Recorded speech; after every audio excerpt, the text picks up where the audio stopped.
Hey, welcome to the channel. I'm Nick, aka Dad, and this week on the Bronco we're talking about protection, and what I'm talking about are skid plates. We've got a product here that we just installed, want to show you how it works and why you might want to consider it, because they got two different options in it and one of them could be just right for you. So let's get started. So what we're talking about is skid plates. Now there are many different options out there, but what we went with was the skid plate system from JCR Off-Road, and we went with them for a couple reasons.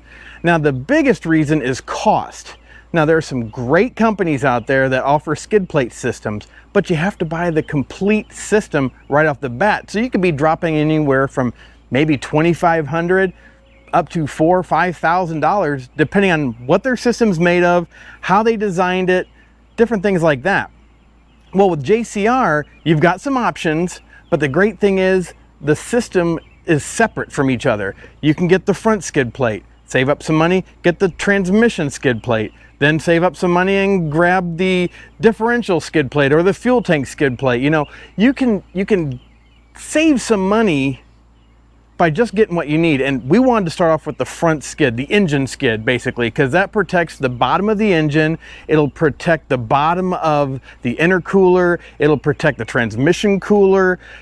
There are a lot of components there. Now, I've never been a fan of that composite oil pan that they have. I wish somebody would come out with a metal one, be a little bit more protection, but at least the skid plate will give us that protection to not lose any engine oil from a rock hit. But then later on, we're gonna add probably the transmission skid, and then the transfer skid, and then the fuel tank skid is another big one. We've got that rock we like to climb out at the Badlands in Attica, Indiana, and every time in a four-door, when you go up and over, that fuel tank just hits and skids across. We got skid marks all down our fuel tank, so that will definitely be one for us soon.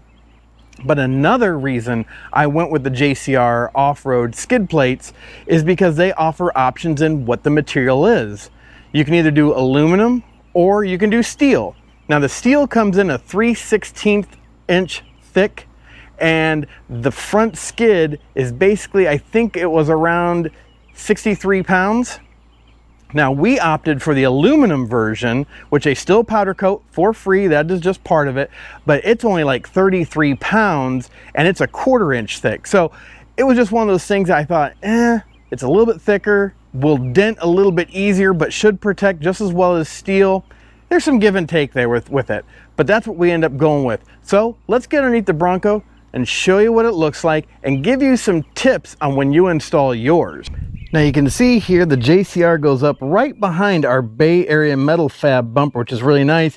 Has these cutouts to still give some airflow to the transmission cooler. And like I said, ours is made of aluminum, so it's a pretty thick piece.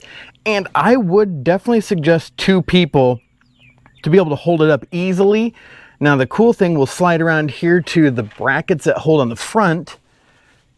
Now the one thing that JCR does tell you is that you're going to put on these pieces here to where usually your intercooler brackets are that have your recovery point. So you're going to lose a recovery point, which is okay with us because our Bay Area metal fab bumper has D-rings already welded onto it. So you're going to put this bracket on, and then you've got these nice looking Allen head bolts here.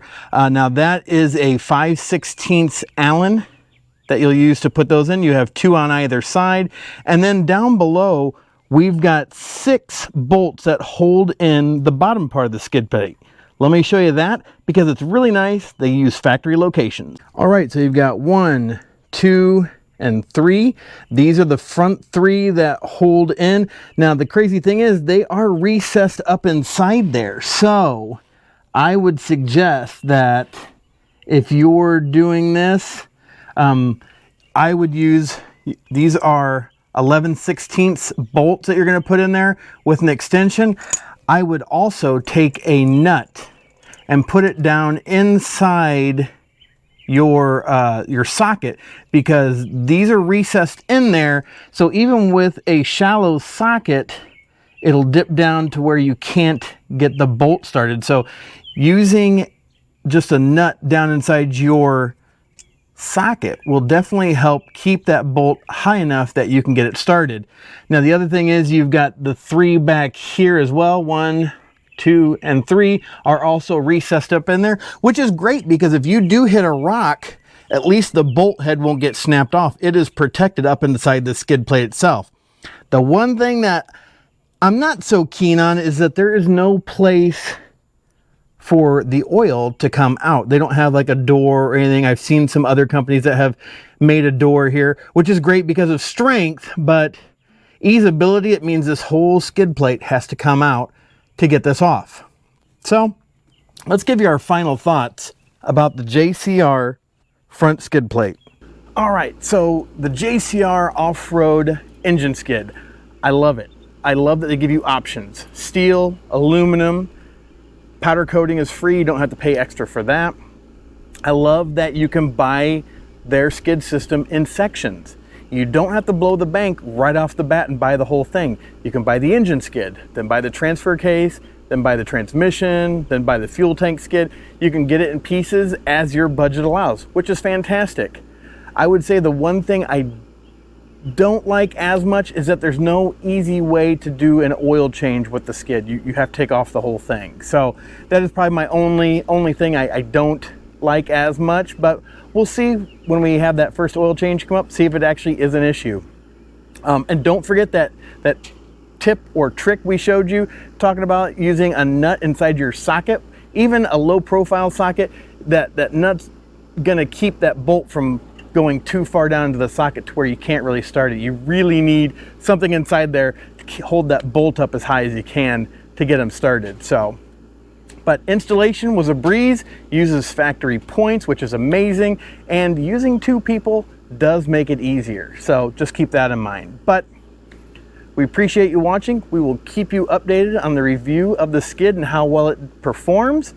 But as always, if you're not a subscriber, smash that subscribe button, because Monk and I will find some more tips, we're gonna find some more tricks, and we'll definitely be getting more products for our Bronco that you can use on yours. But as always, thanks for watching. Have a blessed day. Bye.